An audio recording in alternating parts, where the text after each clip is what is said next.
जी नमस्कार दोस्तों। अरावली हिल्स, पिछले कुछ दिनों से आप सब देख रहे हैं कि अरावली हिल्स, अरावली पहाड़ों का मुद्दा बहुत तेजी से छिड़ा हुआ है। लोग प्रदर्शन कर रहे हैं।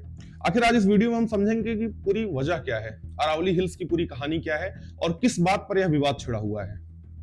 देखिए, अरावली हिल्स हम जानते हैं कि राजस्थान की धरोहर है और एनसीआर, गुजरात, दिल्ली, राजस्थान से सटी हुई जितनी भी आबादी रहती है उनके लिए अरावली हिल्स एक कहें तो वरदान है। अब इसमें विवाद कहां से छिड़ा, आप इस पर पहले बात करते हैं।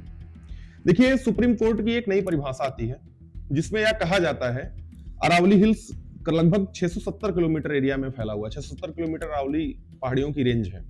तो सुप्रीम कोर्ट ने जो नई परिभाषा दी उसमें सुप्रीम कोर्ट ने यह कहा कि जो पहाड़ियां जिनकी ऊंचाई 100 मीटर से अधिक है, 100 मीटर या 100 मीटर से अधिक है, उस पहाड़ी को अरावली हिल्स रेंज में माना जाएगा। और उस 100 मीटर ऊंचाई के पहाड़ के 500 मीटर सर्कल वाले क्षेत्र में जितने भी छोटे बड़े पहाड़ आएंगे वो सब अरावली रेंज में आएंगे। तो अब इससे यह साबित होता है कि जो 100 मीटर ऊंचे पहाड़ हैं सिर्फ वही अरावली की पहाड़ियां कही जाएंगी। यह बात निर्धारित करने वाला सुप्रीम कोर्ट कैसे हो सकता है? आप लगभग एक रिपोर्ट के अनुसार हम आपको बताएं कि 12,081 पहाड़ हैं टोटल अरावली रेंज में। 12,081 पहाड़ हैं, जिसमें से मात्र 1,042 पहाड़ ही ऐसे हैं जो 100 मीटर से अधिक ऊंचाई के हैं। तो यदि सुप्रीम कोर्ट की इस परिभाषा के अनुसार अगर हम चलेंगे, हमारी सरकार चलेगी, तो अरावली रेंज के लगभग 90% पहाड़ उस रेंज के बाहर हो जाएंगे, उस परिभाषा के बाहर हो जाएंगे। अब उन पहाड़ों के ऊपर खतरा मंडरा रहा है। मैं आपको बताना चाहता हूं कि किसी पहाड़ की ऊंचाई से क्या यह तय किया जा सकता है कि वो अरावली की पहाड़ है कि नहीं है। अरावली की पहाड़ियां हमारी एक प्राकृतिक धरोहर है जिसको परिभाषित करना सुप्रीम कोर्ट और सरकार से मेरा मानना है कि सरकार या सुप्रीम कोर्ट की बस की बात नहीं है कि हमारी जो प्राकृतिक संपदा है उसको परिभाषित करे। तो जो एक सरकार ने रिपोर्ट भेजा था उसमें सरकार ने यह निवेदन किया था कि 30 मीटर से जो ऊपर की पहाड़ियां हैं उसको अरावली रेंज में रखा जाए, लेकिन सुप्रीम कोर्ट ने इसे बढ़ाकर 100 मीटर कर दिया। अब आप सोचिए कि केवल 10% ही पहाड़ ऐसे हैं जो अरावली रेंज में आ रहे हैं, तो बाकी के पहाड़ों पर खतरा मंडरा रहा है। अच्छा, खतरा क्या मंडरा रहा है मैं आपको बताऊं कि देखिए, हमारे यहाँ भारत देश में बहुत बड़ी समस्या है अवैध खनन की।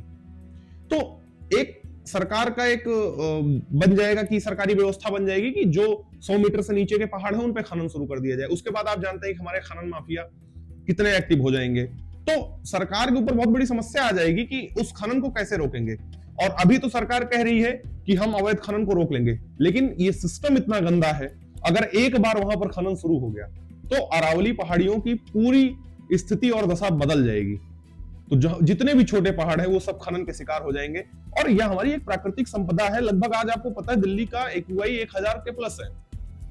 तो अरावली पर्वत श्रृंखला एक ऐसी है जो राजस्थान और दिल्ली के लोगों को जीवित रखने के लिए बहुत बड़ा उसका योगदान रहा है। प्रदूषण को कम करने में पहाड़ों का बहुत बड़ा योगदान है। वहां पे ग्रीनरी है, नदियां हैं, तमाम ऐसी चीजें। और बहुत बार ऐसा हुआ जब राजस्थान में सूखा पड़ा तो अरावली की नदियों द्वारा वहां पर जल भेजा गया। तो अरावली पर्वत श्रृंखला अगर खत्म होती है तो आप समझिए कि एनसीआर खत्म हो जाएगा, पूरी दिल्ली खत्म हो जाएगी।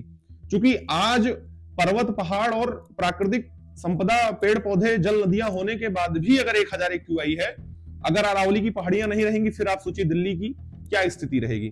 उधर थार का रेगिस्तान जहां पर जल का नामो निशान नहीं है, उस बीच में अरावली हरी भरी पर्वत श्रृंखला कितनी अच्छी लगती होगी।